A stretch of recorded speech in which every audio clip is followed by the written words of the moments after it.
But 20 years in the Legion will make a boy a man. 20 years in the Legion and they will give you land. 20 years in the Legion, you'll always have a home.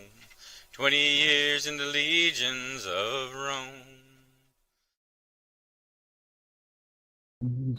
Rome. Good evening, Rudiers, and apparently the rest of the known world. We got up a little bit and spread around the known world a little. I know we tried to advertise to Palantir a little bit, but our lovely society social media picked us up and gave us some advertising. So welcome to How It Works. We're in sorry, the show where we look at usually of how things work in Meridian. Tonight we'll be looking at how the Society Seneschal's office works. As always, I'm one of your hosts. I'm Ulrich. I'm a knight, a pelican, and a role peer, and I have opinions. Tonight I'm joined by the Knight of Kittens himself, my tag team partner in all things social media, Sir Erik Martell. Good evening, everybody. I'm Sir Erik Martell. I'm a knight, a landed baron, and like Ulrich, I have a lot of very loud opinions. Tonight is the first episode of our 6th series. Believe it or not, we are on 6 of them. And our special guest is Mistress Elasait Ingen Diarmata, the current Society Seneschal. Please introduce yourself. Okay, thank you. I'm Elasait Ingen Diarmata. You were really, really close there on the pronunciation. And I am the Society Seneschal. I live in Palantir. I guess if we're giving out ranks, I'm a pelican and a court baroness and have a little bit of other alphabet soup that nobody but Palantir would understand. Right? All the nice kingdom awards that everyone goes, huh, that's really cool. We'll have a little bit of that. So I'm going to really try to say Elasait tonight, but I'm going to slip up several times and call you Liz because that's how we know each other. In full disclosure, Liz is my boss on the society side of things, and I'm super happy to have her join us, and Erik's happy to have her join us. We're all ecstatic you could be here and shed a little light on your job that so many people just seem to not understand all of, and get a chance to get to know you. So I'm really happy to have this opportunity. So as many of you who are used to the show may know, we have a drinking game. And in that drinking game is completely opt-in. You don't have to drink alcohol. You don't have to drink. It's play along if you want. It's just for fun. But tonight's words given to us by Liz are society. And then I gave corpora. And then also, anytime we say I'm going to go off script here, then which will be like 6 times Erik and 1 time me. That's when we take a drink.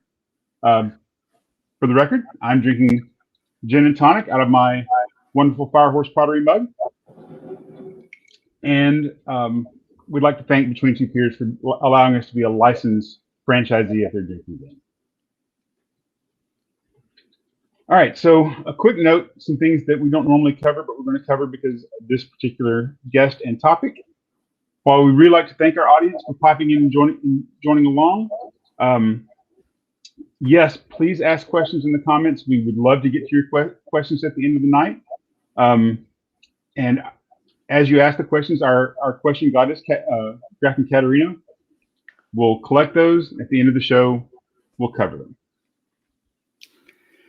So all that said, we want to remind people that this show is about the Society Seneschal, her office, and how that office works.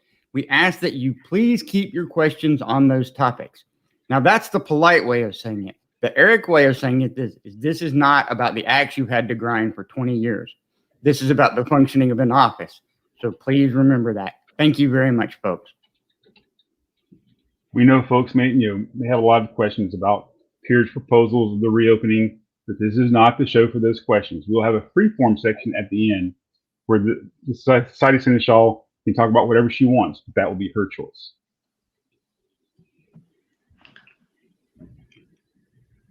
Let's get this started, Erik. All right. So it's rare that we have non-Meridians on our show. Some of our audience may or may not know you or your background. We thought we'd take a few minutes of time at the beginning of the show to get to know you. So if you would tell us how and when you found the SCA. Okay, I was in college many years ago, and there was an article in the campus paper. This was at University of Missouri in Columbia about this medieval group that was on campus. And I thought at the time that it was just a college club, and I thought that sounds really cool. But I was student teaching, and I was living off campus for the first time, which meant I was doing stuff like buying groceries and cooking for the first time in my life ever.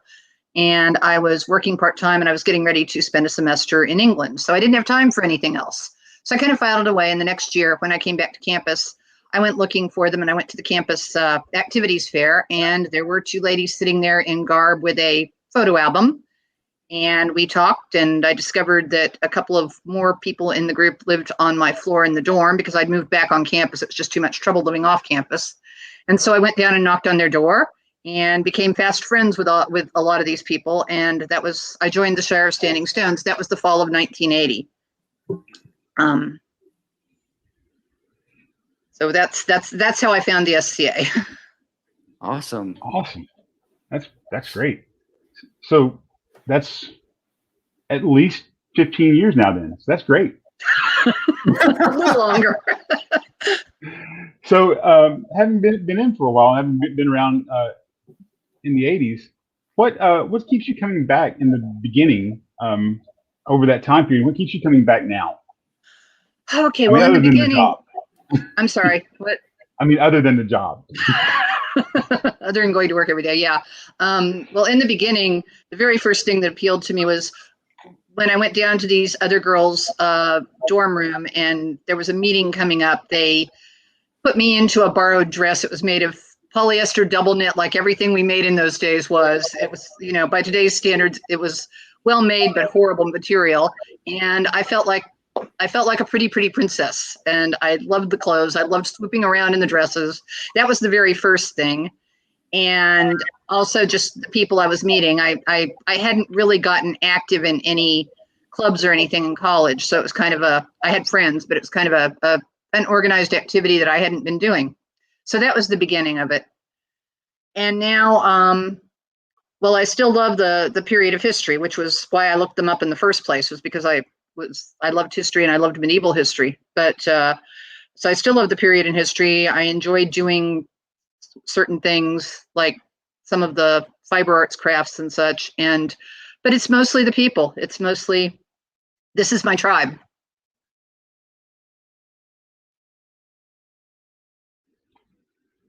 And how that works. Yep. Who was your biggest influence in your early SCA years? That's a hard one. I thought about this all day since you gave me the questions in advance. In person, there were several people. Callantyre, when I started, was just a region, and some of the early movers and shakers in the move from region to principality to kingdom were influential. The person my husband was originally knighted to, who sadly passed away several years ago, Sir Turnin de Caerleon. A couple of people who don't play anymore, Master Craig Dugan. So again, one of the first people I met. And by the way, when I met all these people, they were not peers. There was one peer living in all of Callantyre at the point that I joined. One. And also, pretty early on, I started getting TI when I was a member. Everybody got TI in those days. And the society, the stewards, as they called them then, always wrote columns for TI. And I read them. First, it was Elflid of Duckford is the first one I remember. And then Hilary of Serendip for a number of years. And I read those columns religiously. And they had, particularly Hilary's, I think, had a huge influence on some of my early ideas on how the game worked or should work. That's fantastic. I mean, I can't fathom the concept of one peer in all of Callantyre. That was it. There was another one made very shortly thereafter, right after I joined, but there was just one when I actually started. About a month later, they made their first It was a laurel, and about a month later, they made their very first member of the chivalry, Master of Arms, which was Master Broombear, Viscount Master Broombear, who also sadly passed away a few years back. But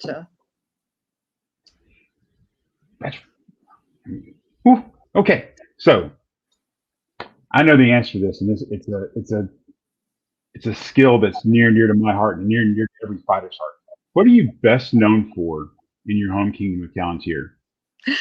Well, these days it's probably running tournament list tables. I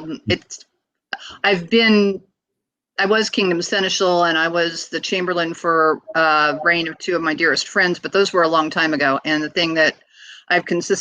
of the things I've consistently done is run tournament list tables. I'm kind of probably, without bragging, I'm probably the most go-to person in the kingdom for that.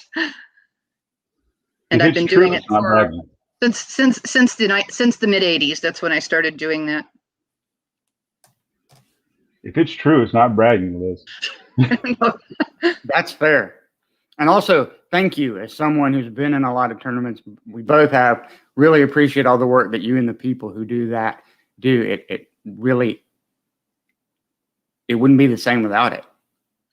I enjoyed it so much that it took me several years to really cotton on to the idea that this actually was service, and that it was something that, you know, I should be thanked for, because I had so much fun doing it. I just never thought of it that way when I started.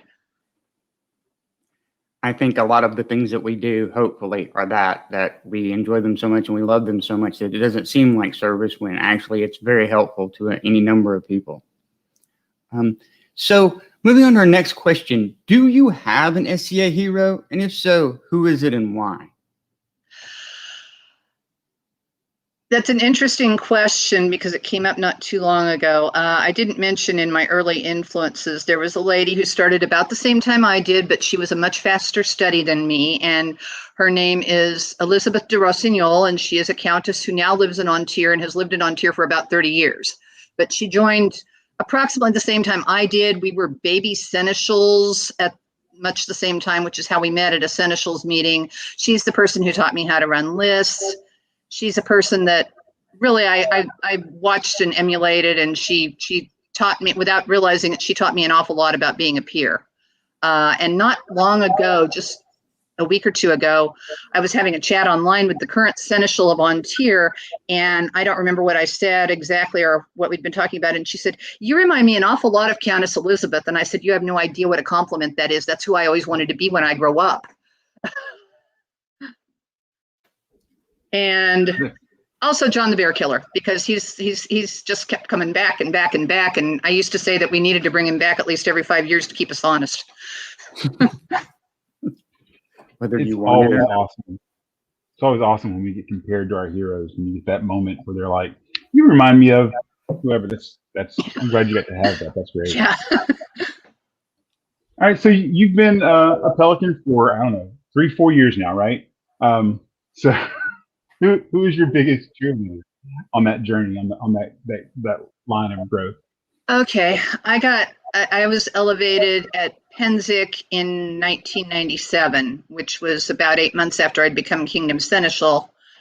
Biggest cheer, well, probably my husband, probably Eric Lodoexen, probably my husband, because he was one of the people who, when somebody tapped me and said, "Why don't you apply to be Kingdom Seneschal?" and I'd never considered doing that, I went and told him, I said, "This is a crazy idea." And he said, "No, you should do it."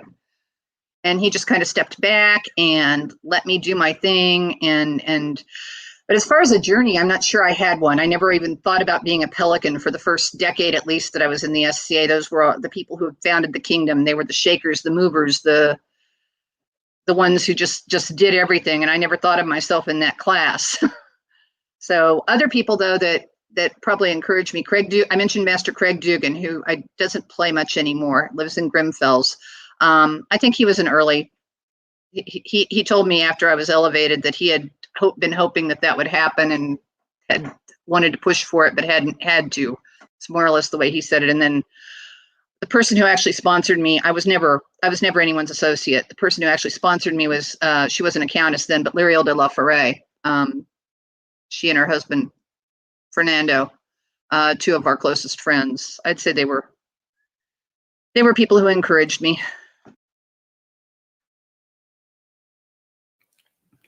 So at what point, and understand, I did not write this particular question, though I may agree with the validity of it. At what point did you go, or possibly what caused you to go insane and apply for the position of Society Seneschal? Okay. Actually, it was something that was kind of an SCA career goal, I guess, at one time. I had mentioned that I was Kingdom Seneschal. I was Kingdom Seneschal from the end of 1996 until about mid 1999. And that was actually turned out to be a surprisingly good fit. It was a job that I had never thought of applying for. I didn't ever think that I would be the type. I didn't think I was the Kingdom Seneschal type. And then I was encouraged to apply for it by a duke in our kingdom who was not a close friend or anything like that. It was kind of an unexpected email saying, have you ever thought about doing this? And I thought about it and I applied and I ended up getting the job to my surprise. And it was it was an amazingly good fit. I did not expect it to be, I did not expect to take to it as well as apparently I did. And during the time that I was Kingdom Seneschal, I became good friends with, well, the first Society Seneschal I worked under was Bear Killer, and that was great. But then he stepped down, and Ellis O'Byrne became Society Seneschal, and she and I became very good friends and still are very good friends. And I think she kind of planted the seed that maybe you'd want to do this someday. And so at one time it was kind of a career goal, but people said, oh, you should really get some corporate experience. Maybe you should be on the board of directors. And so I let myself be nominated and did a term on the board of directors, and that was not as good a fit. I'm afraid I sort of ran screaming away after that and did not go back to society level work for a good dozen years. But this most recently, I don't know. I started talking to people, and for those who might know who he is, Patrick Anderson, the Society's in-house legal counsel, who is also Baron Gabriel, I'm not going to try to pronounce his last name, up in North Shield. He and I used to chat a lot, and it's his fault, really, because he started saying, you should do this, and I said, nope, no way in hell, not going to do it, nope. And eventually I did. I think I saw some things that I thought might, could use some tweaking, and it started becoming a thing that I thought about doing again. And so that's, so when it came open, by the time it came open, I had pretty much decided I would apply when it came open again. Thank you very much. Ulrich? I was kind of concerned when we had these two questions really close together. Technically speaking, the next question is, but why? But you kind of answered that. And that's fine. We knew that was possible. And I mean, I have to question, a little bit. If you let Patrick talk you into it. I did. So because of that, because you've answered the question, we're in a little bit of a groove. I'm going to break things up and go completely off script with an utterly total non sequitur question, which is, because I see you almost every Friday night on the Three Rivers Bardic Zoom. What is your favorite Callantyr campfire song to hear? It alternates a bit. And for anyone who does not know, my husband, Erik, is one of the people who actually is responsible for the fact that Callantyr is the kingdom that sings. He kept it going. He kept it going for years. Ooh, I'm getting an echo now. He kept it going for years when almost nobody else was. I switch around a little. I really like Once Came a Warrior. That's one of my favorites. The one that actually caused me to look at this redheaded guy with the guitar 30 odd years ago and say to myself, that one, I want that one, was Thor's Son, where he like pounds on his guitar and sings about somebody who's captured by a Viking who's captured by the Greeks and sold into slavery and ends up escaping and bashing their heads in. It's a lovely violent song. And And those are two good songs. I like both of them. And sometimes I like Causes of Rebellion, which is kind of ironic because that's actually about the board of directors. It was written by somebody. It was written by somebody related to the Horde in like the early 1970s, and it's one of the best descriptions I've ever heard about what one should and shouldn't do when wielding power. So I'm also going to go off script a little here, in that I'm going to alter the question that I'm about to ask. So I'm going to ask first, what are the qualifications required for this position? And I mean the specific things that you can entail. But secondly, what are the soft skills that may not be on a list of things that like people say they look for, but you believe the person who is in this position should have?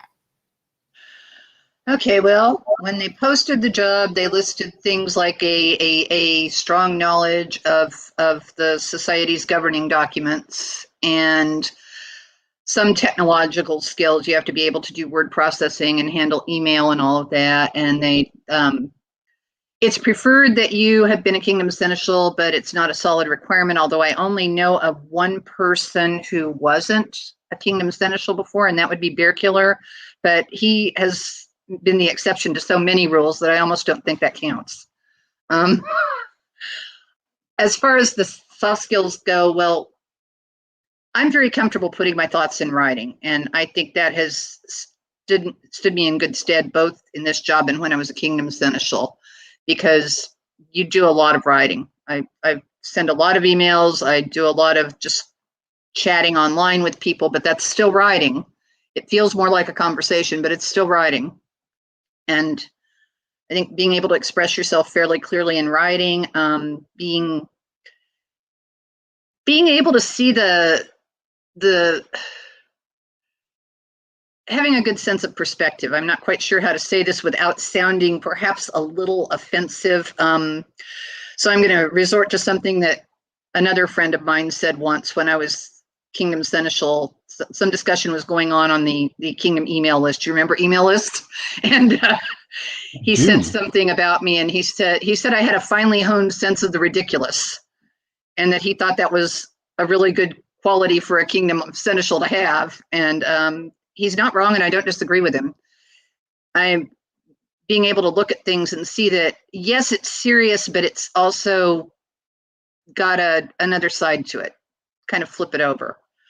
And you have to be able to get along with all sorts of people and not lose patience. I am drawing a blank on I'm sure there's a lot more, but I'm drawing a blank right now. Perfectly okay. So what goes on between applying for the position and then actually getting the position? What's the process? Well, I can really only speak to what happened with me. And then I can go back like 17 years when I was on the board and we hired a new Society Seneschal. And what happened in between, I have very little idea. In my case, they posted the position as a trainee. They posted for a Society Seneschal elect, which is not, I don't think that's something I've seen before. They usually post for the position itself. And I sent in, they always ask for a real world and an SCA resume. And I spent a little bit of time on those. I had not created a real world resume since about 2001 because I am a retired teacher. And in 2001, my dream job, as close as I was ever going to get to it, hired me. And therefore I retired from that job a number of years later. So I never applied for another real job again after that. So I had to create a new resume from scratch and a society resume, which gets to be a little hard when you've done a lot of things. You have to try and remember them. So I created those and a cover letter. Cover letter was hardest because I'm not self-promotion is not my thing. Writing the letter that says why you should get the job instead of anybody else is hard. Sent all that in to Renee, got a response from Renee and acknowledging receipt. and then you wait. In my case, I sent that in about the middle of February, and the deadline was April 1st. And I didn't hear anything else, and I didn't expect to, because I knew that that's what they do. They wait, and they might talk about the applications they've gotten so far, and then somebody in the board meeting will say, oh, but our deadline isn't until such and such. And then they'll say, oh, right, so we're not doing anything right now. So some point after April 1st, I assume that they looked at their applications and decided about interviews and set up an interview team, because that's typically, I think, how it's done. And then I got contacted not too long after the April quarterly meeting. John contacted me and, said we want to do an interview, and it'll be a video interview, and these are times that we're looking at, and will one of those work for you? Set that up. Did that mid-April. That was the first time I had ever done any sort of video conference in my life, because back when I was on the board, it was telephone conference calls, not video conferences. So that was a little nerve-wracking. And I was interviewed by, I think it was 3 directors and John, and then the then Society Seneschal, Mike Watkins, was in on it too. And they asked questions, mostly sorts of, the same sorts of questions you get asked in other interviews. Threw in a couple of things like, are you aware that this job entails travel to board meetings? Are you aware that this is both a corporate and a society position? Things like that, which I was aware of, but not everybody would be necessarily. And then I don't remember exactly what they said about, when they were going to make the decision. I think that they may have said they would do it at the next meeting. And at that time, the pandemic had just started, okay? So the board was meeting every 2 weeks by conference call to discuss things. So they had another meeting coming up in less than 2 weeks. And I believe I knew that they were probably going to make a decision then. And that night, around a little after 9 o'clock, which typically those meetings start at 7 and run about 2 hours, so that would be about right. A little after 9 o'clock, John called me and said, we want to offer you the job. So that was my, and I don't think I think when I was on the board, it was very similar. That time we had like 7 applicants, so we didn't interview all of them. I think we picked the top 3 or 4. I remember I was on that interview committee, but I don't remember a lot about the process anymore, other than that we did phone interviews. They were phone interviews because video was not a thing back then for that. So I think it was a pretty standard process, pretty much what they do. Awesome. Thank you for that.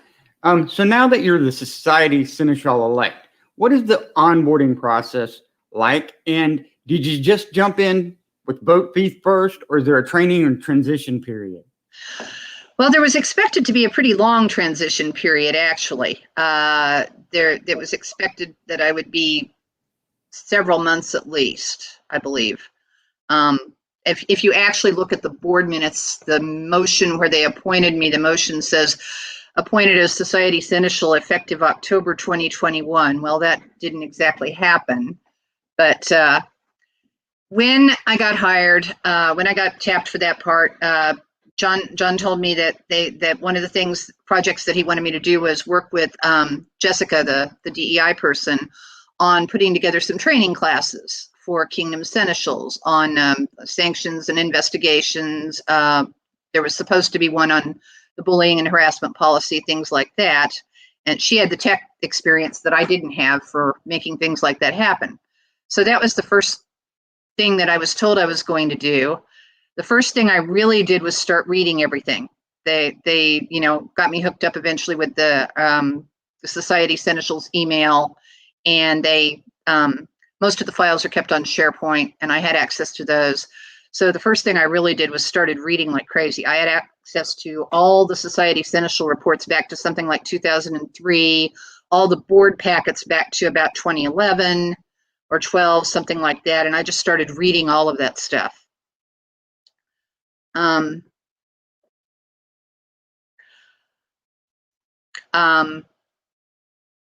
Lost my train of thought. Then I started Mike asked me, there were some new policies that needed to go into the Seneschal's handbook, which meant it had to be redone. And he said, he asked me to do like a grammar edit, a copy edit on it, because I had done some work of that sort for the board and for John and for Mike too, for that matter, in the previous months. And I started going through it and I said, there's some things missing. There's this firearms policy that I remember seeing in the minutes a couple of years ago, and it's not there, and some things like that. And I think this needs more than just a quick copy edit. And so I was told, okay, go for it, start working on it. It's going to be your baby eventually anyway. So I started working on that, and I also started, I sort of volunteered myself to handle putting investigation packets together for the board.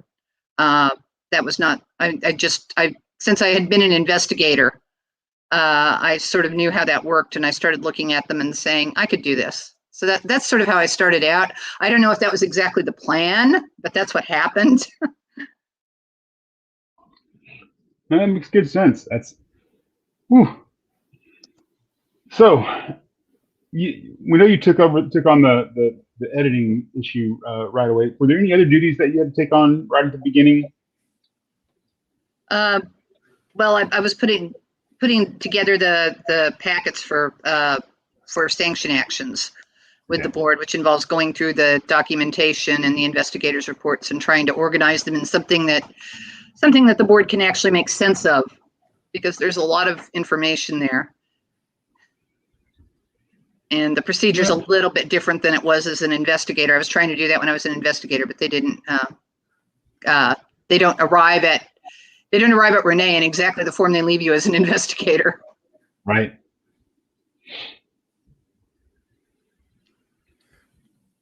So now, as your Society Seneschal, what exactly are your responsibilities, and how do you interact with the bot? Well, 85% of it, I would say, is a combination of working with the Kingdom Seneschals, dealing with their stuff, answering their questions, that sort of thing, and overseeing the investigations. I don't do them. I have a deputy who does a lot of that work, but then the investigation is finished. I have to look at it.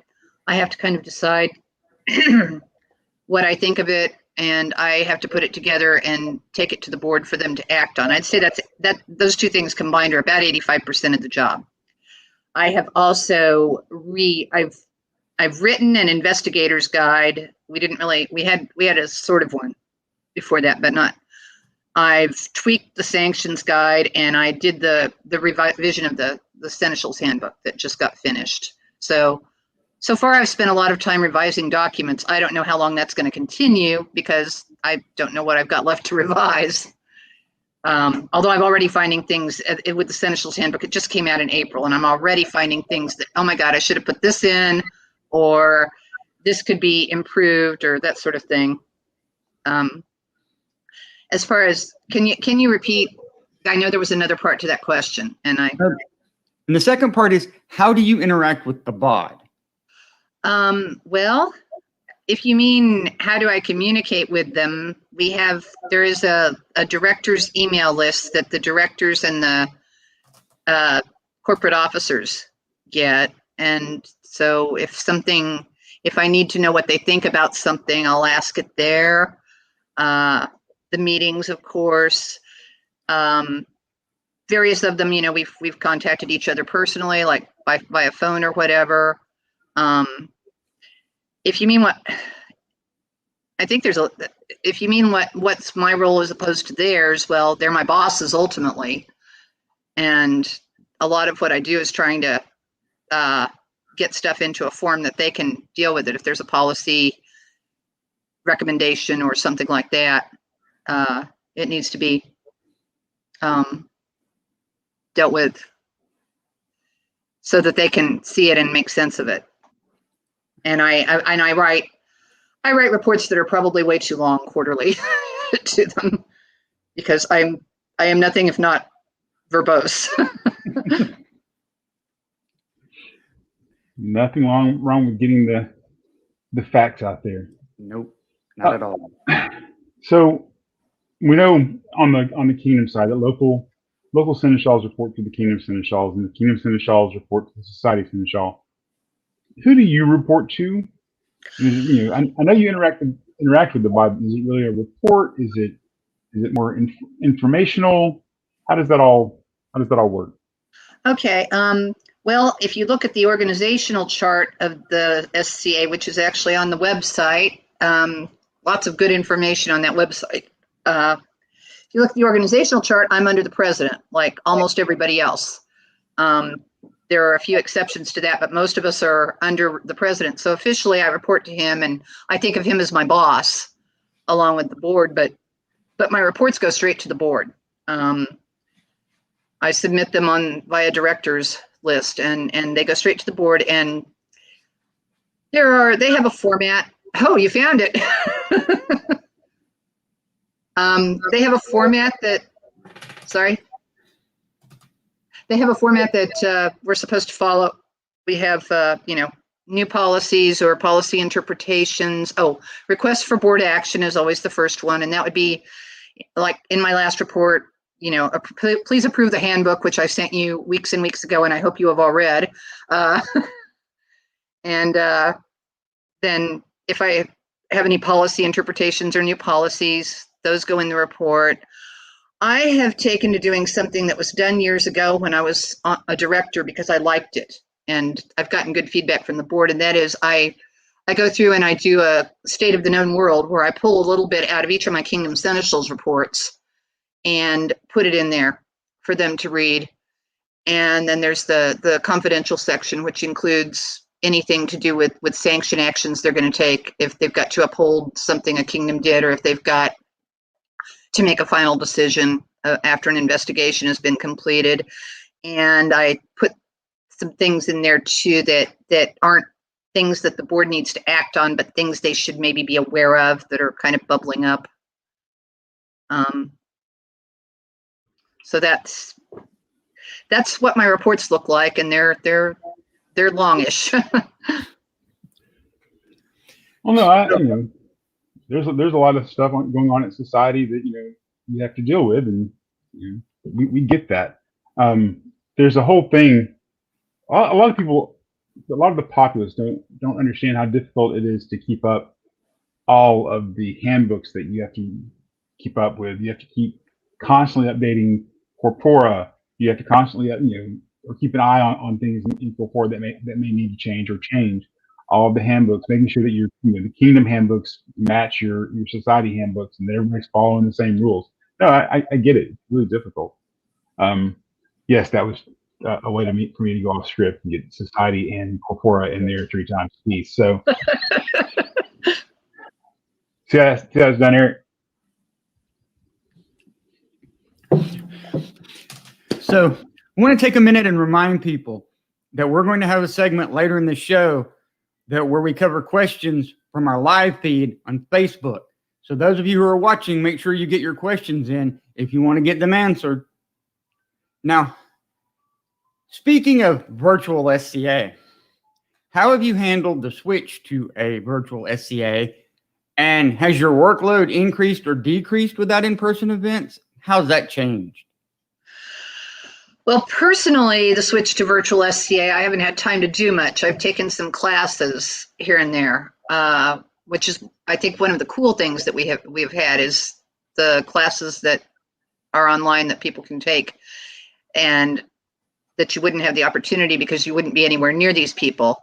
As far as the job as Society Seneschal, I can't say whether my workload has increased or decreased because I became Society Seneschal 5 days before the board did the first proclamation that shut everything down. So I've never had the experience of being Society Seneschal without it being virtual. I'm kind of looking forward to that. I imagine that it will cause me to have to budget my time a little more carefully, because I will now be doing some things on weekends occasionally instead of just being at home. And I will say that since the discussion began about reopening, I've been a lot busier. I don't expect that will continue forever, but in the last couple of months, it's just been crazy because of all the questions that have had to be answered and all the details that have had to be worked out and all that. So I'm going to take a minute here and do what's called my hot take by Ulrich and Jessica. But really, I'm just going to say thank you, because I know for sure that you are dealing with a lot of passionate people with a lot of different positions on reopening and how it should be handled. And I do not envy you having to deal with any part of that. So just thank you very much. And I hope that it goes smoothly. thank you. Really hope it goes smoothly too. I'd really like the society to get back to doing things off script and reading Kapora. I saw what you did there. That bit needed some fun. All right, so we have a bit of a multi-part question. I'm going to take the first part. What is the most difficult part of your job, and what takes up the most of your energy with it? Probably dealing with complaints and things when people have I'm going to revise that a little. Seeing some of the stuff that people have that are misconceptions, that people, and this was true when I was a director for that matter, people will, something will come up and people will say, oh, it's la la la la la, and that's not what it is at all, but you can't always set them straight. That's probably one of the more difficult things about it. And just dealing with the sanctions part is not fun. It's not like anybody wants to do that. It's necessary, but it's not fun. That's probably the most difficult part. So to follow up with that, what would be the most frustrating if it's not the same thing? Actually, I was forgetting that was part of the the misinformation. People coming out and saying, oh, well, this happened and it's because of this, and they don't know the whole story. And I can't tell them, I can't just come out and say, oh, no, you're wrong, it was really this. Most of the time I can't do that. So that's always frustrating. Not being able to tell the whole story of things, and people who don't know how it works. The other frustrating part, I guess, is that there is so much information that people could get if they would just go read this stuff. The SCA.org website is filled with information and an awful lot of, and they just put something up to try and gear people towards some of the rules and such. And if they would just go read it, a lot of those officer handbooks are not just for that office. And not just for the Kingdom office. They're for anybody who wants to know more about how the organization works. When I joined, not long after I joined, I moved to a town where there wasn't SCA. And in those days, of course I tried to start a group. It was a small college town. Of course I tried to start a group because that's what you did in the 80s. When you moved somewhere where there wasn't SCA, you tried to start a group. And we didn't have the internet in those days. So I had to try and get print copies of all of the rules, the Herald's rules, the Marshal's rules, all of that. And I read all of them. So I became kind of a policy wonk. But if you could get the information back then through a much more difficult process, I don't understand why people don't read it now. Right. It's the most frustrating part of a Seneschal's job when someone says, oh, well, I know that this says this. And you're like, no, you've not. No, it doesn't. That's not anywhere close to what that said. Okay, so enough of the difficult and the frustrating. What's the most fun part of your job? Well, I don't know that I've quite hit it yet. What I'm looking forward to is, being able to begin the Society Seneschal World Tour. When you're a society officer, you have sort of a built-in way of, I've got a network of people I know, Kingdom Seneschals in every kingdom. So for some of the big events that I wouldn't normally have gone to in the past because I wouldn't know anybody there, I can say, hey, I would like to come to this and see what, Great Western War is like, or whatever. Burqa in the East. I love shopping. And so I'm kind of looking forward to that as hopefully being a fun part once it's able to happen in the near future.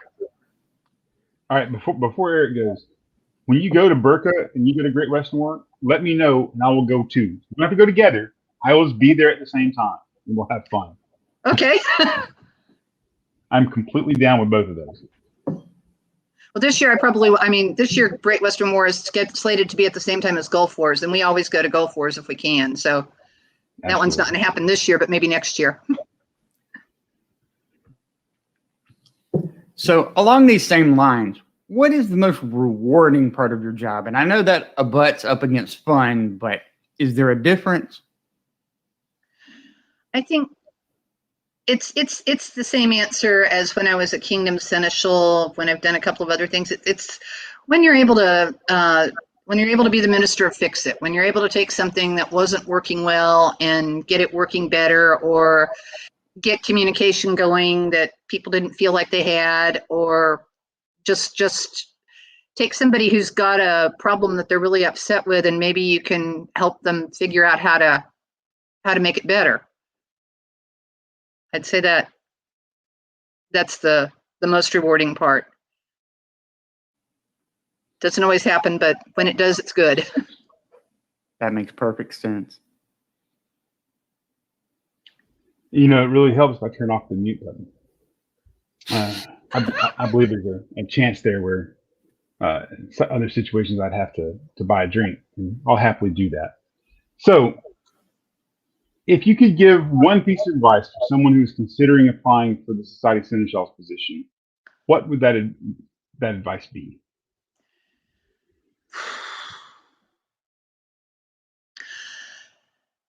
That's hard. Be prepared to put a lot of time in, I think, is one of the single biggest ones. It's going to be more intense than you think. It's going to take more time than you think, and be prepared with a little bit of a sense of perspective.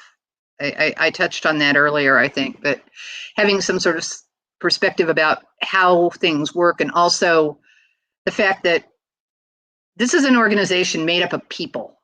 And people are people. And, I hear people sometimes who think, who talk about, they talk about things as if it was just the SCA. And usually it's not. We are no better and no worse than other organizations. And I think you have to realize that going into this job.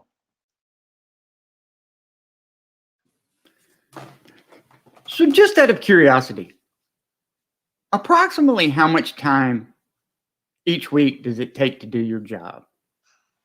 I think in my case, sometimes it takes the time, it expands to take the time that I've got for it. I am retired. One of the things I mentioned earlier, that this was a job that I thought I wanted a long time ago. One of the things that held me back at the time was I didn't really see how somebody could do it with a real day job. And while there is a small stipend, it's not enough for anybody to quit their day job. And I know that people have. I know that various Society Seneschals have had very demanding day jobs. AJ was a prosecuting attorney, and George Reed, back when I was on the board, had a very high-powered position in a company, and they managed it somehow. I actually started tracking this about February. Before that, I didn't track it really, but I started trying to track it about February under the guise that I was going to try and get my life back into control. That didn't work so well. But I'd say 30 to 35 hours a week, which is what the older things said. And then this time they said 20 plus hours a week. And it's on the plus, not the 20. Wow. It's typically 30 to 35 hours a week, I'd say. That is a lot of people don't understand how much work goes into your job. I'm glad we got a chance to ask that question and let people see it. For the record, I'm her emergency replacement deputy, and I spend probably 10 hours a week just reading email. Off Yeah, and on. the email is immense. It's huge. I mean, not 10 hours, sitting in a row, but 20 minutes, 3 or 4 times a day, because it's not just the emails, it's the attachments, it's all the information. Then there's the, just the processing of it. It's immense. And so when I say that Liz is a rock star, I mean Liz is a freaking rock star. Okay, so that's the end of our regular show questions. So it's not really off script, but we have some populace questions. So I polled our populace when we put out the events for these shows. There's a thing that says, hey, send us your questions, and then I always send to a group of people and have them send more questions in. So we've got a list of questions to get through to give to you. So what are the similarities and differences between being on the bod and being the Society Seneschal? And that's a good one because I think I'm one of 2 people who's actually qualified to address that. The other one being Bear Killer, because I think we're the only 2 people. Oh no, Ellis too. I'm forgetting. There's a 3rd person. So it's similar in that you have some of the same schedule. The meetings, that sort of thing. The board, of course, sees most of the stuff that the Society Seneschal deals with, not all of it. There's stuff that I deal with that just doesn't have to go to the board. One big difference, I mentioned earlier that I did not enjoy my tenure on the board of directors, and that was a large part of that was because I felt like I never had a handle on the business end of the corporation, the modern business end. I don't have a business background. My qualifications for the board were basically that I'd been playing for a long time. I'd been a kingdom officer, and people thought I had a modicum of common sense. And so much of what we were dealing with was along the lines of modern business, finances, it wasn't the same financial crisis that the organization is under now, which is caused by COVID and drop in, having certain parts of our financial model go away entirely, such as the non-member registration fee has not existed for 14 months. And that's a quarter of the budget or so. But all the budget and financial things, all of the, this is what, corporations, I don't have to deal with so much of that as Society Seneschal. There is still some. I have to be concerned about legalities. I have to be concerned about a lot of that stuff. But some of that is actually more the president's job than me, which is why back when a few years back, a couple of times, Patrick suggested I apply for president, I said, not just no, but hell no. I'm not going to do that job ever. I know my strengths. I'm more comfortable on the game side. And that's what the Society Seneschal deals, not entirely, but largely with the game side. And the board does less of that. You don't, trying to think how to say what I want to say. As a director, you're looking at the whole big picture. When I started reading the old directors list emails and so forth, as when I got this job, I was going through, and every now and then I would read something and say, oh, that's something I don't have to worry about. So that's, and then just the difference between being an officer and being a director. I mean, this takes much more time than being a director did. Being a director will take a fair amount of time, but not like this. And director is more sporadic too. There's a lot to do around the meetings, the quarterly meetings and the conference call meetings, and a little less often at other times unless something erupts. So that's another difference. Similarities are, you're on the same travel schedule, you're working with the same people, all that sort of thing is pretty much the same. I mean, not that we have a travel schedule right now, but in non-COVID times, there would be the same obligation to attend the meetings and all of that. Right. So you sort of alluded to it in previously, but never sort of dove into it. What are the differences between the Society Seneschal and the Society President? Well, the president is the modern corporation spokesperson. They're the person who deals most directly with the board. I communicate with the board sometimes. John communicates with them all the time. They're also the person who, if there's, they're the legal. This is a little different because at the kingdom level, the kingdom seneschal is the legal representative of the kingdom of that region. At the society level, it's more the president than the society seneschal. If we have to get legal counsel, it has to go through John, not me. If we the big event contracts that are supposed to be signed, it's the president, not the society seneschal. The rules say that I'm empowered to sign certain documents, but I don't know what they are yet. Most of that goes through the president. The president deals much more with the modern end of the corporation than does the society seneschal. Society seneschal, it's more game side. On the other hand, the president is supervising the society officers, but doesn't have, like direct kingdom officers under him like I do. Okay, that makes sense. That's awesome. I did not know that about the Society Seneschal president, the president being more the legal. I'm used to the kingdom seneschals being the legal responsible entity in the kingdom. So that's good to know. Yeah, back when it was the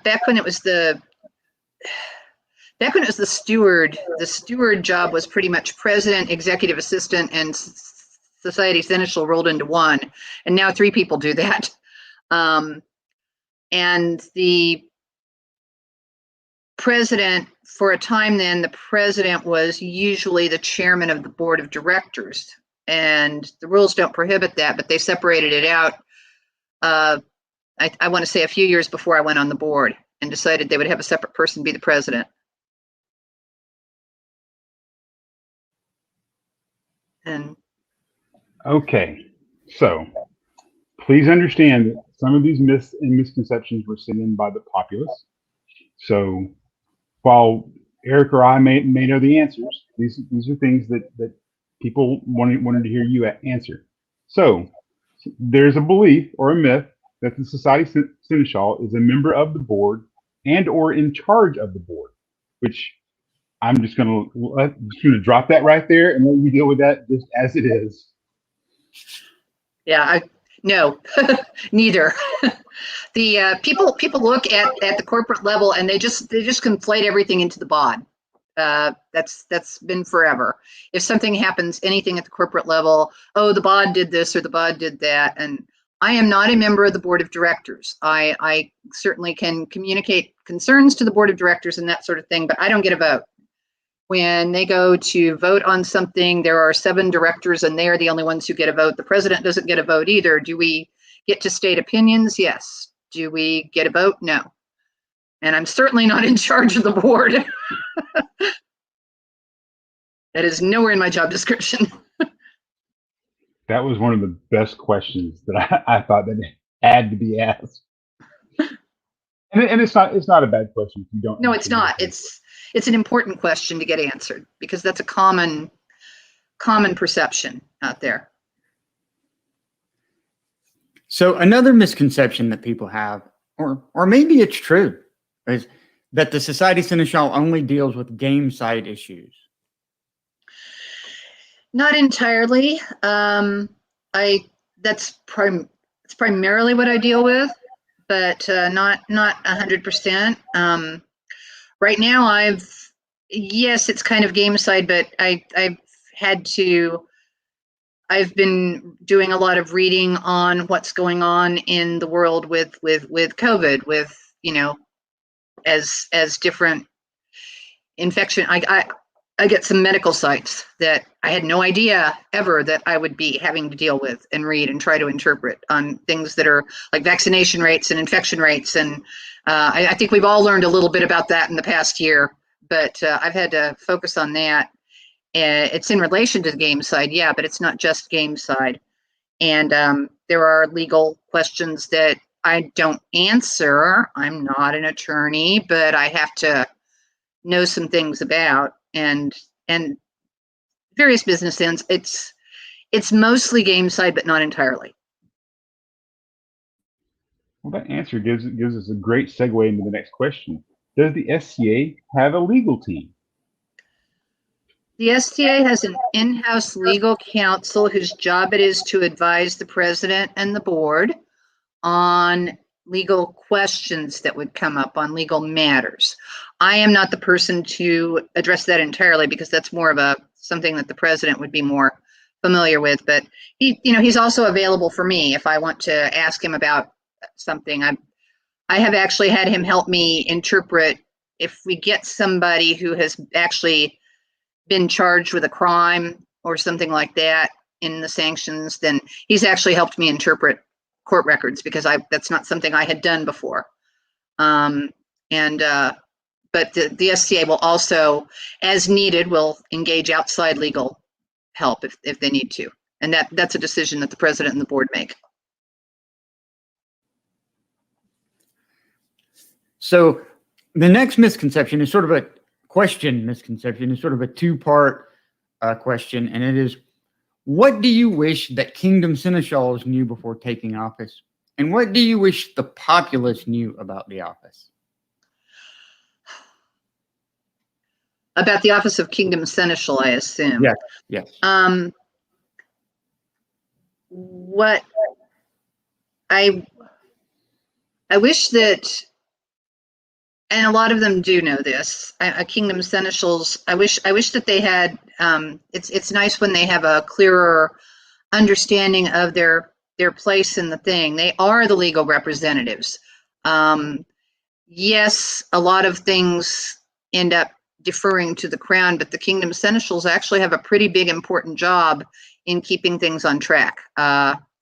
They need to, I wish that more of them realized that, because sometimes you will find that they don't realize that, and that's something for the populace to realize too. The Kingdom Seneschal is not the ceremonial aspect. That's the crown. They're the show. They're the arbiters of awards and all of that sort of thing. But the Kingdom Seneschal has a big job and needs to be able to have the support of the populace. It's not just people being bureaucratic for the sake of being bureaucratic. I know I got that sometimes when I was a Kingdom Seneschal. The kingdom, some of the shakers and movers at the time in the kingdom were absolutely allergic to any sort of bureaucracy, and sometimes you had to tell them, hey, that's the rule, and it came from somewhere other than me.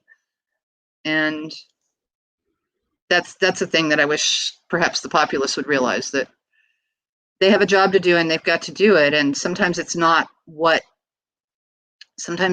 within their control exactly how they're handling a situation. It can be something that's for the good of the organization, and it may not be what your particular kingdom would like to see happen, but it's still there.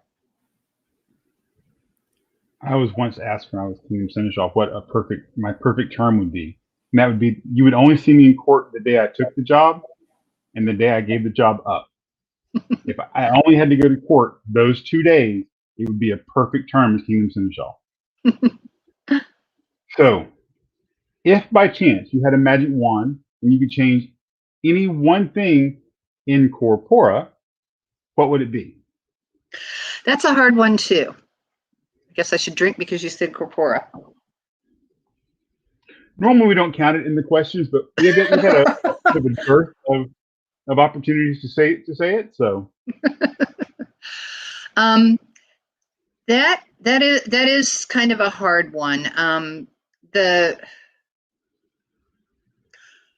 From an absolutely personal standpoint, if I could, use the little black forget everything wand, I would turn titles around. We use Master and Mistress and sir as our high titles, other than, royal peerages, and lord and lady as the lowest one. And the other way around might have been more appropriate, because master or mistress in period was still a title of respect.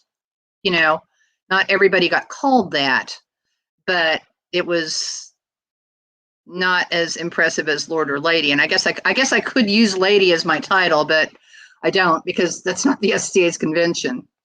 And something I don't know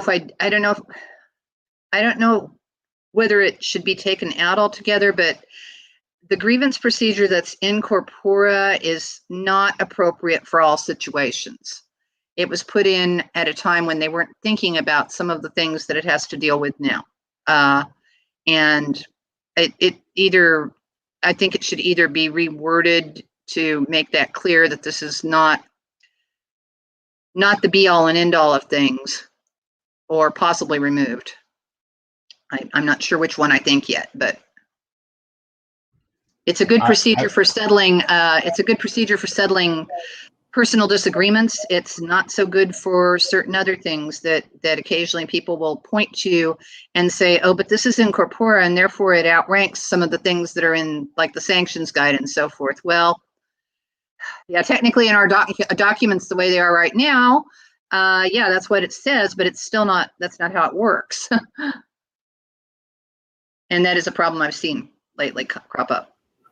I 100% agree, especially with the portion on the grievance policy. It's a good tool, but it is a tool. Yeah. So our next misconception is probably not a misconception, but more statistical fact. So how many drinks does Bear Killer owe you for being muted on Zoom? Not as many as Dan, the chairman of the board, Bartholomew Hightower. Which is kind of funny because he teaches online on Zoom, I think, so you would think he would remember to unmute more.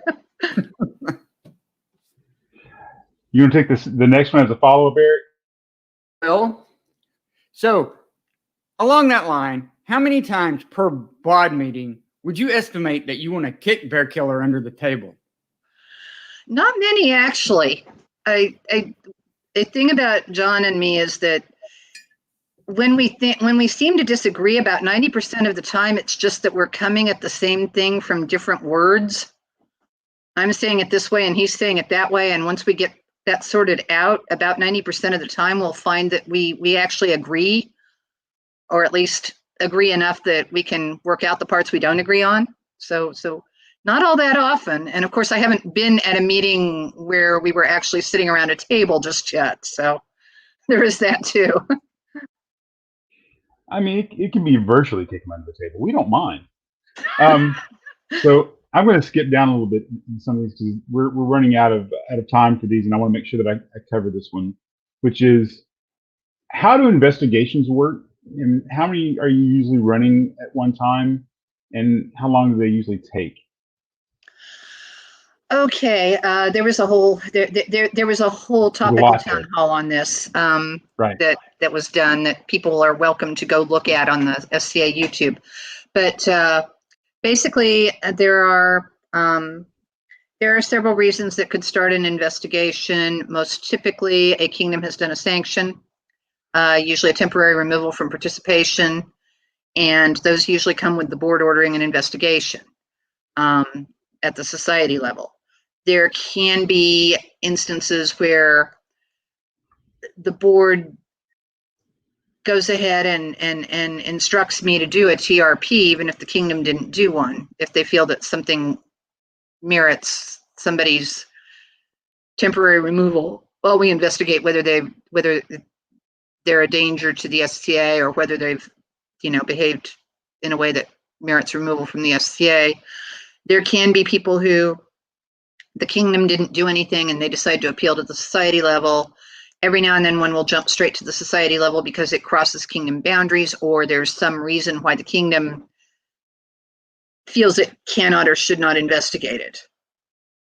So those are the basic reasons for investigations. Once it comes up to my office, I look at it, and if there's going to be an investigation, I have a deputy who assigns those that office just changed, so she's still getting settled in. But once, in fact, I have a Zoom call with her tomorrow where we're going to go over some things. But she would assign an investigator. We have I'd say right now about a dozen maybe people who are working as investigators, and of course they all have lives. So sometimes they're not available for one reason or another. We generally try not to assign somebody 2 investigations at a time. Then it's their job to make contacts with the Crown, the Kingdom Seneschal, the complainant, the person who filed the complaint originally, any witnesses, the subject of the investigation, and try and get some kind of a statement from them. You can't always get hold of all these people. Sometimes they don't respond. Sometimes they refuse to respond, which does not mean the investigation won't go forward, by the way. And when they finish that, they compile a report and they send it off to my deputy and me, and then it goes to the board. As far as how many there are at a time right now, I think we have, I could have looked this up and I didn't. I think we have maybe 7 or 8 active ones and another 5 or 6 that are about to be assigned, because we have the investigators available to do them. We just haven't made the assignments quite yet because the office was in transition. It was a bit more when I started. I think we've finished some, and maybe because of COVID, we're not, having quite as much to do as we used to. And I will also add that if it is a legal proceeding, if somebody has been TRP'd because there have been criminal charges filed for something that, we don't want in the SCA, we usually wait on those until the outcome of the criminal trial. So that just sits. There's no real investigation there other than confirming it's the right person. You want to make sure you've got the right John Jones. But right. Other than that on those, there's not really usually an investigation. We just wait until the legal process has done its thing, and COVID has slowed that down a lot. I've got several sitting in there in a file where I just check on them every now and then to see what's going on.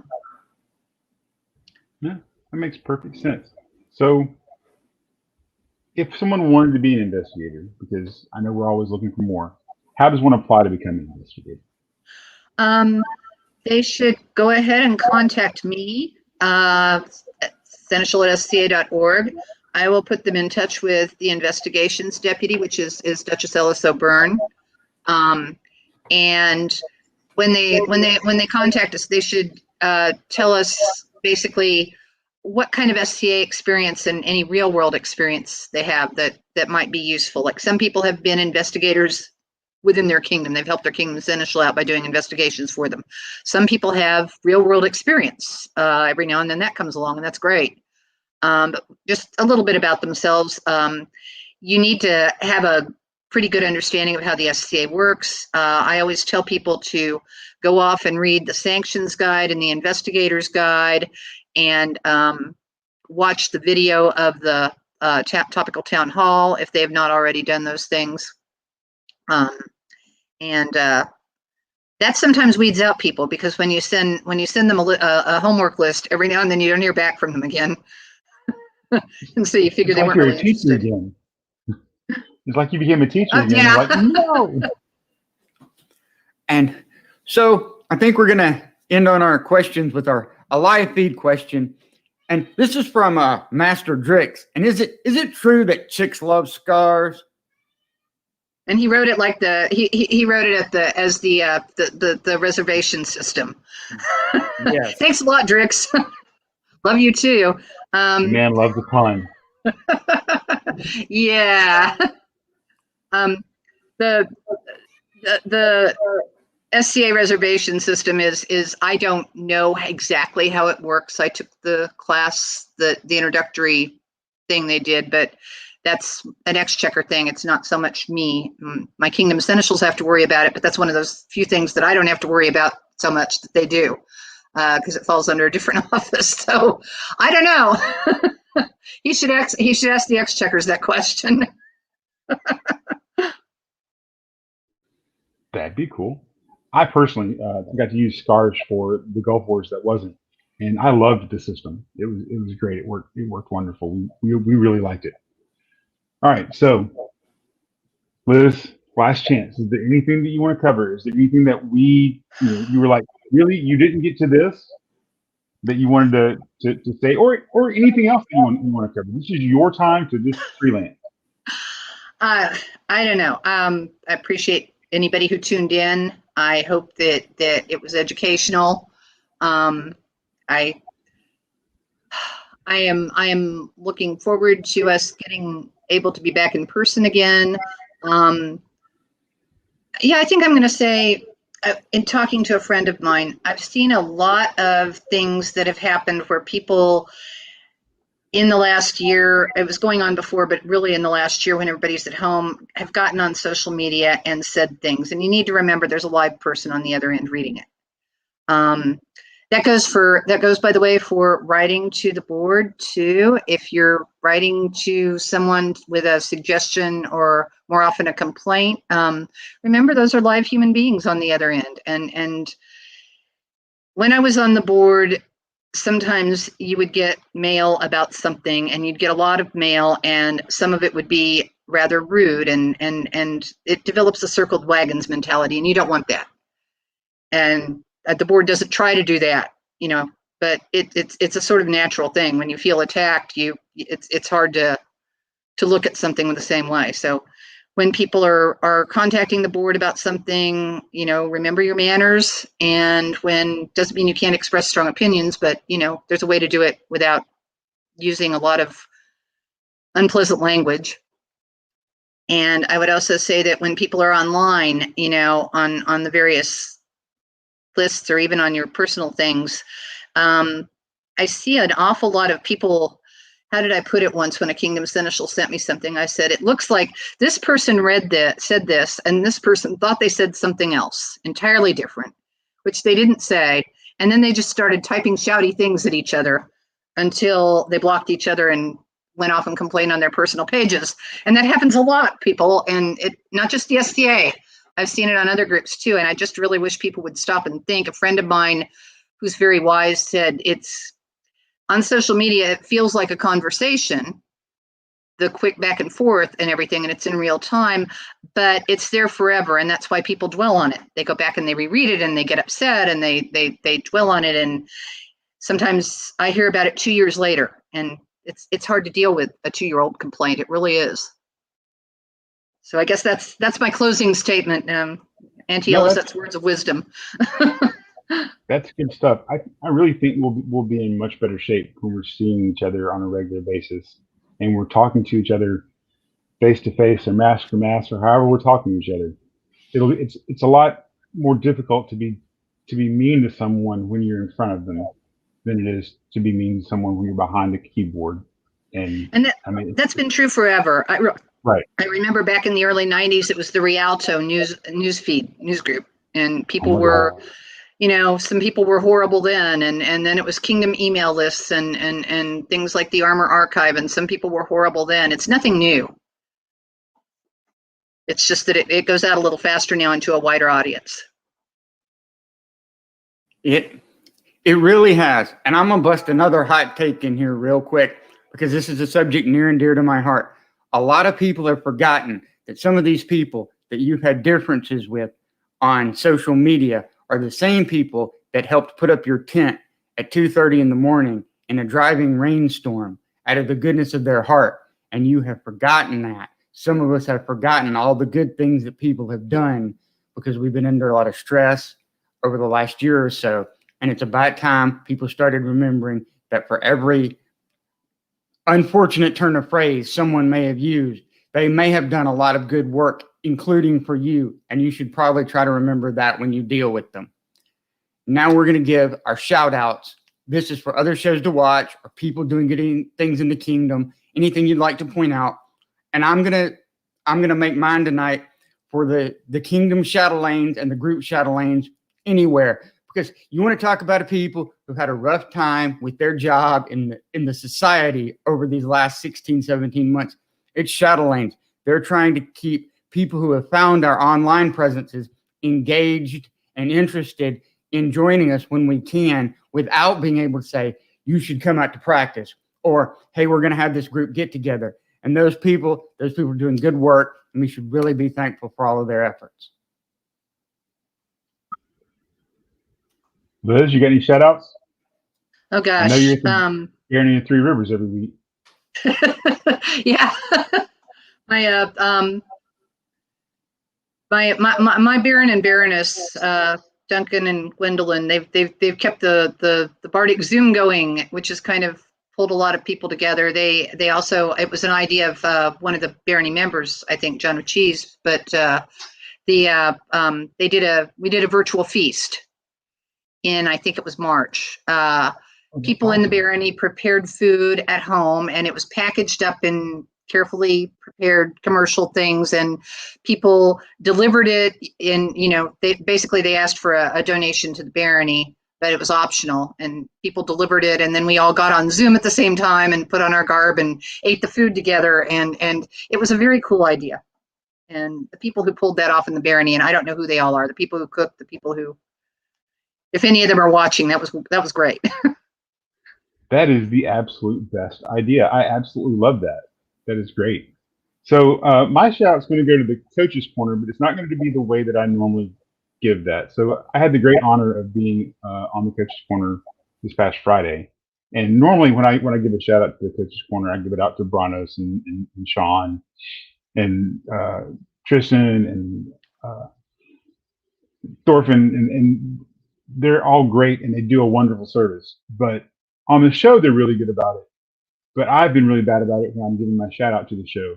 And that is Vesper of Atlantia, who hosts those shows and hosts other shows on the SCA Virtual Fighter Practice channel constantly.